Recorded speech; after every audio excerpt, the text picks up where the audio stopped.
the president is aware of this offer extended by President Putin, and I'll let him comment on it later. I think it sounds pretty good, but he wants to make some comments on that himself. Finally, this day demonstrates the determination of the United States and Russia, the two nations that hold over 90% of the world's nuclear weapons. Russia just tested a nuclear torpedo designed to create a radioactive tsunami, while America responded by flying a stealth bomber that no radar on Earth can detect. And to make things even more interesting, on February 5th, 2026, the last nuclear treaty between these two countries officially died. There are now zero limits on how many nukes either side can build. Russia has 5,459 nuclear warheads. America has 5,177. Together, that's 88% of every nuclear weapon on the planet. And with Iran escalating in the Middle East and NATO forces sitting on Russia's borders, both superpowers are pouring billions into weapons that didn't exist 5 years ago. So here's the question. When it comes to the most dangerous weapons humanity has ever built, who's actually got the upper hand? We need to talk about what just happened, because this is massive, and somehow it flew under everyone's radar. New START is dead. The new Strategic Arms Reduction Treaty officially expired on February 5th, 2026, and that wasn't just some bureaucratic paperwork expiring. This was the last agreement keeping the United States and Russia from going absolutely wild with their nuclear arsenals. It capped both sides at 1,550 deployed strategic nuclear warheads each. Hard limits. It also set up inspections, data sharing, notifications whenever missiles moved. Both countries could actually verify what the other side was doing instead of just guessing and panicking. Antonio Guterres, the UN Secretary General, said we're now facing a world without any binding limits on the strategic nuclear arsenals of the countries holding most of the world's nukes. He wasn't being dramatic when he called the risk of nuclear war the highest in decades. And here's the thing. Russia actually offered to extend the treaty limits for 1 more year. President Trump said no thanks. He wants a better deal and insists China has to be part of it, which sounds reasonable until you think about it for 2 seconds. China has roughly 600 nuclear warheads. Russia and the US each have over 5,000. And Beijing has been crystal clear. They're not joining any arms control talks until the two giants cut their stockpiles first. So while we're waiting for this magical three-way agreement that probably won't happen, both superpowers can build whatever they want with zero oversight. Now let's talk about Russia's pride and joy. The RS-28 Sarmat. NATO calls it Satan II, which honestly sounds about right. This missile is genuinely insane. It's liquid-fueled, can carry up to 15 nuclear warheads, and has a range of 18,000 kilometers. But here's the part that actually matters. It can fly over the South Pole. America's entire missile defense system is pointed north, tracking missiles coming the traditional way from Russia. The Sarmat just says nah and takes the Antarctica route instead, completely bypassing those defenses. Putin unveiled this beast in March 2018. The first successful test happened in April 2022. Russia officially put it into service in September 2023 and announced it was on combat alert. But there's a catch, a big one. Since that 2022 test, the Sarmat has failed 5 times. The latest failure was in November 2025, and satellite images don't lie. The missile basically destroyed its own launch silo, leaving a crater 200 feet wide. Planet Labs captured the whole thing. There were fire trucks everywhere, and the silo was just gone. So, yes, Russia has this terrifying missile that can theoretically bypass American defenses and deliver 15 nuclear warheads anywhere on the planet. But if it can't actually launch without exploding in its own tube, what's the point? Now look at what America's doing. The US maintains 400 Minuteman III missiles. These things have been around since 1970. They're not new, they're not exciting, and Russia loves to mock them as outdated relics. But you know what they are? They work. They've been tested hundreds of times over 5 decades. The LGM-35. A Sentinel is coming, set to start replacing the Minuteman III in 2029. It's smaller than the Sarmat, but it's built with modular components that can be swapped out and upgraded. Better accuracy, better penetration aids to defeat future defense systems, and it actually works. The program ran into some budget issues and ballooned to about $140.9 billion. But here's the difference. The Sentinel isn't creating craters where launch silos used to be. Russia went for the biggest, scariest missile they could design. America went for the one that'll actually fly when you need it to. This is the one that should keep you up at night. October 2025. Vladimir Putin announces Russia successfully tested the Poseidon nuclear torpedo. And this isn't a torpedo in any normal sense of the word. This is an autonomous, nuclear-powered underwater drone that can travel 10,000 kilometers, dive to depths of 1,000 meters, avoid every tracking system we have, and then detonate a nuclear warhead off your coastline to create a radioactive tsunami. The Poseidon is 20 meters long and weighs 100 tons. Some estimates put its warhead at 2 megatons. Others suggest it could go as high as 100 megatons. Hiroshima was 15 kilotons. One Poseidon could be much more powerful than that.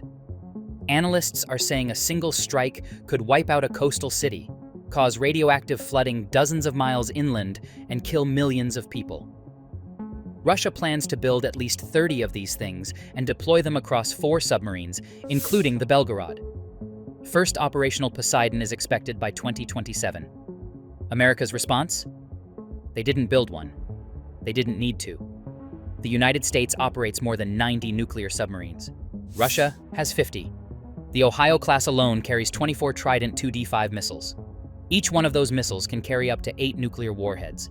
Each warhead has a range over 7,360 kilometers and can hit a target within 90 to 120 meters. That's the length of a football field for a missile fired from a submarine thousands of miles away. These submarines are the most survivable part of America's nuclear arsenal because you literally cannot find them. They're somewhere in the ocean. Good luck. Russia could launch every weapon it has in a first strike, and there would still be American submarines out there, completely undetected, ready to end the world in retaliation. The newer Columbia-class submarines are even better. They're under construction right now, carrying 16 Trident II missiles each, with nuclear reactor cores designed to last the entire 42-year lifespan without refueling. The Navy's building 12 of them. Russia built a doomsday weapon designed to terrify people. America already had a capability that actually works. Here's where it gets interesting, because both countries are betting on completely opposite strategies. Russia leads in hypersonic weapons. The Avangard hypersonic glide vehicle can hit speeds over Mach 20, maybe even Mach 30. It launches on top of an intercontinental ballistic missile, separates mid-flight, and then glides toward the target while doing sharp, evasive maneuvers that current missile defense systems just can't handle. Putin claimed the Avangard is absolutely invulnerable for any missile defense system. Russia also has the Oreshnik missile, which they used against Ukraine. It carries 6 re-entry warheads screaming in at over Mach 10 during the terminal phase. The kinetic energy alone from those impacts equals several hundred kilograms of TNT per warhead. Russia's bet is simple. Hit them so fast, they can't stop you. America looked at that and said, okay, but what if you just can't see us at all? The B-21 Raider is America's 6th-generation stealth bomber, and it represents everything Russia's strategy can't counter. This aircraft is built specifically for penetrating the most sophisticated air defenses on the planet. Russia's S-400, S-500 systems, the best they've got. The B-21 is designed to slip right through them like they're not even there. The exact specs are classified, but we know it uses engines derived from the F-35's power plant. It can carry conventional or nuclear payloads. The Air Force flew the first one in November 2023, and they're planning to buy at least 100. Then there's the F-35 Lightning II. America has the largest fleet of 5th-generation fighters on Earth. These jets combine stealth with sensor fusion that lets them see and kill threats before the enemy even knows they're in the area. The F-35 can launch everything from precision-guided bombs to nuclear missiles while staying nearly invisible to radar. Russia's missiles are faster, no question, but they're not invisible. America's aircraft are slower, but if you can't see them on radar, if you can't track them, if you don't even know they're there until the bombs are already falling, then speed doesn't save you. This one's almost unfair. The United States Navy operates 11 aircraft carriers. 11. Russia operates 1. The Admiral Kuznetsov. and it's been broken down in dry dock for years, catching fire so often it's basically a running joke at this point. American carrier strike groups can show up off anyone's coast and completely dominate the air and sea for hundreds of miles in every direction. Russia's single carrier can barely make it out of port. The Columbia-class submarines we talked about earlier?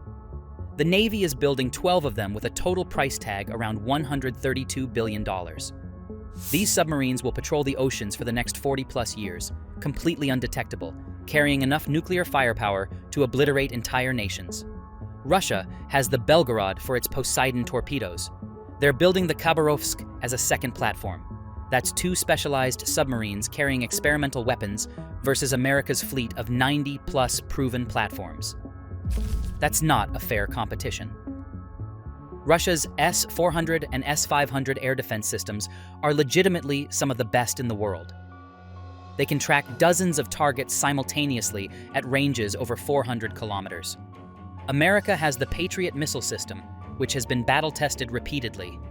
They have the Aegis combat system on their destroyers. And they're building space-based tracking networks that can spot hypersonic threats during the boost phase. But more importantly, America has the F-22 Raptor. It's still the best air superiority fighter ever built.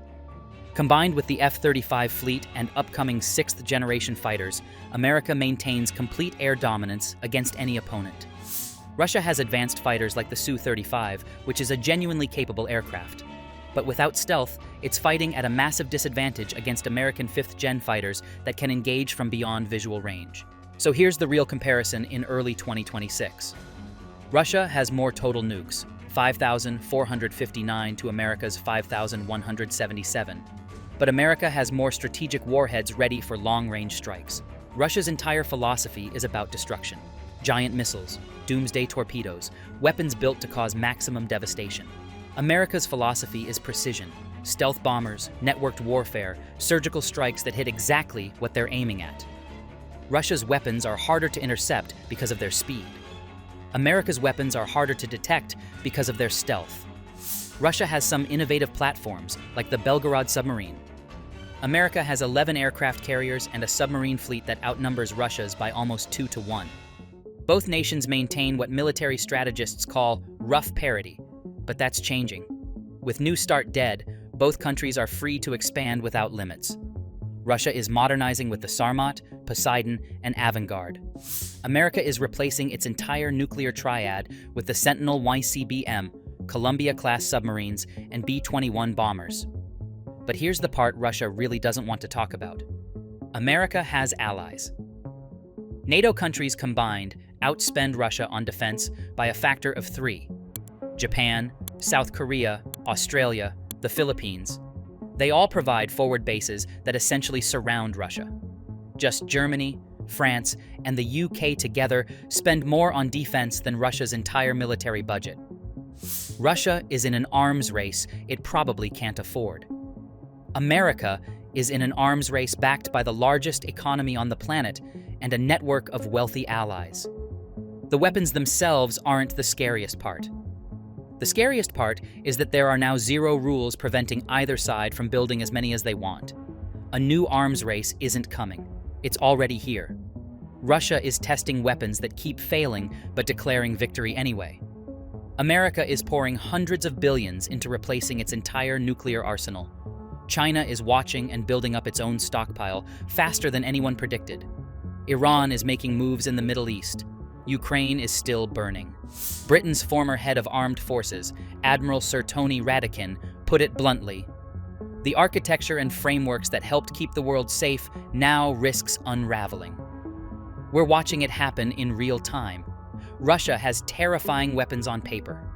Some work, some don't, but they all sound scary. America has terrifying weapons that actually work when you need them to. But the real question isn't who has the bigger, terrifying arsenal.